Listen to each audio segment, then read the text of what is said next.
A day after laying his brother to rest in Texas, Philonise Floyd told lawmakers in Washington that they should not rest until deaths in police custody are a thing of the past. George wasn't hurting anyone that day. He didn't deserve to die over $20. Is that what a black man is worth? $20? The people marching in the streets are telling you enough is enough. By the leaders that in our country, the world needs the right thing. The people elected you to speak for them, to make positive change. George's name means something. In an emotional testimony, George Floyd's brother pleaded with lawmakers to stop the pain. Democrats have introduced a bill that would ban chokeholds, require police to issue a warning before firing their weapons, and make it easier to prosecute police accused of wrongdoing. That protection is called qualified immunity, and the White House has quickly rejected removing that protection from police officers.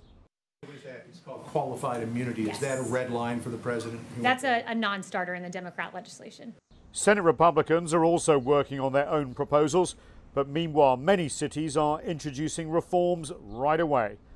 In the city of Minneapolis, where George Floyd was killed, the police chief announced plans to transform the way police officers do their jobs. What our city needs now, more than ever, is a pathway and a plan that provides hope, reassurance, and actionable measures of reform. Now, this will not be accomplished overnight. It will take time. Houston, New York, Atlanta and many other cities are bringing in police reforms and new regulations too. Laws will change. But the question is, will the decades-old mindset of policing people of color in this country change too? Nathan King, CGTN at the White House. In Richmond, Virginia, protesters tore down the statue of Christopher Columbus, set it on fire and then threw it into a lake. It was the first statue of the Italian explorer erected in the South.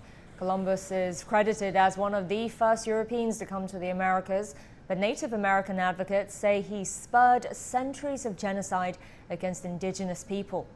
The death of George Floyd has sparked a movement to remove statues commemorating slavers and colonizers across the world. The death of George Floyd is bringing to light more and more cases of police brutality, often involving racial minorities, and all are helping to drive a national conversation in the US about the need to overhaul law enforcement. Jim Spellman has the details. Across the U.S. and around the world, demonstrators have taken to the streets to protest the killing of George Floyd, an unarmed African American, at the hands of Minneapolis police. And now, more cases of blacks and Latinos dying during police interactions are entering the spotlight. In March, Breanna Taylor, a paramedic in Louisville, Kentucky, was gunned down by police as they executed a no-knock, drug-related search warrant at her home. Police say they only fired after her boyfriend shot at them. He says he fired in self-defense, fearing the police were intruders. No officers have been charged, the FBI is investigating, and the Taylor family is suing the police. Louisville Metropolitan Police Department, there is absolutely no reason Breanna Taylor should be dead, killed in a hail of bullets from your police officers. Also in March, Manuel Ellis, an African-American man in Tacoma, Washington, died as police restrained him. No officers have been charged. The state is investigating. Last year in Austin, Texas, Javier Ambler was pulled over by county sheriffs for not dimming his headlights. A chase ensued, and deputies used a move, sometimes called a chokehold. He can be heard crying, "I can't breathe," before he died, words later echoed by George Floyd. No charges have been filed, but prosecutors say they plan to present a case to a grand jury. And in Las Cruces, New Mexico, in February, Antonio Valenzuela died after police chased him down and used a taser and a neck restraint. The officer in that case has been charged with manslaughter. These cases and others are leading to calls for large-scale police reform in the United States. I'll tell you, this is a historic moment, a necessary moment.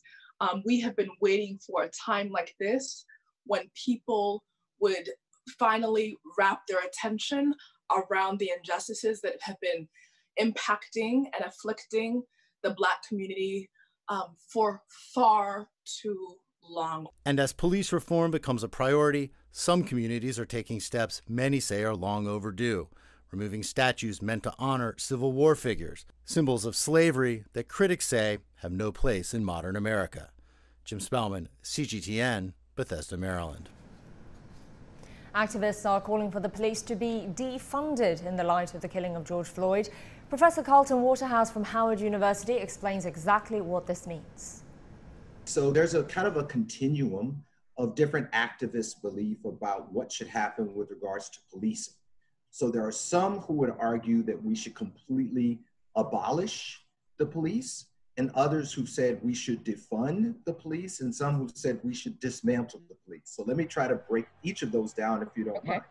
So the idea of defunding the police generally means we should reallocate the funds that are used for policing towards the actual services that are needed by communities. So that would mean providing services for people who are homeless, for people who are suffering from mental illness, for people who are dealing with drug addiction, for people who have had cars break down, right? The kinds of things that police actually use the majority of their time doing.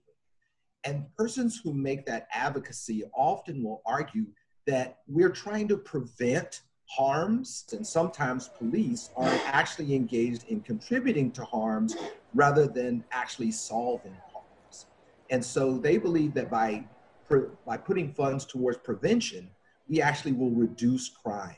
And those who argue for abolishing police really, I think, argue that the police force historically has been such a racist institution, and that it has been an institution that has rarely provided protection for the poor and rarely provided protection for people of color, so that the police force is incapable of actually providing protection for all citizens. While it may be effective for wealthy white folks, it doesn't provide protection for all citizens. On Global Watch today at 4 GMT, we'll analyze the growing calls for police reforms in the US and how the Trump administration is responding. On COVID-19, a medical expert will join us from India to explain the recent spike in cases despite one of the strictest lockdowns in the world. And we'll also discuss the likely implications of a proposed national security legislation for Hong Kong on international businesses in the city. All this and more to come on Global Watch.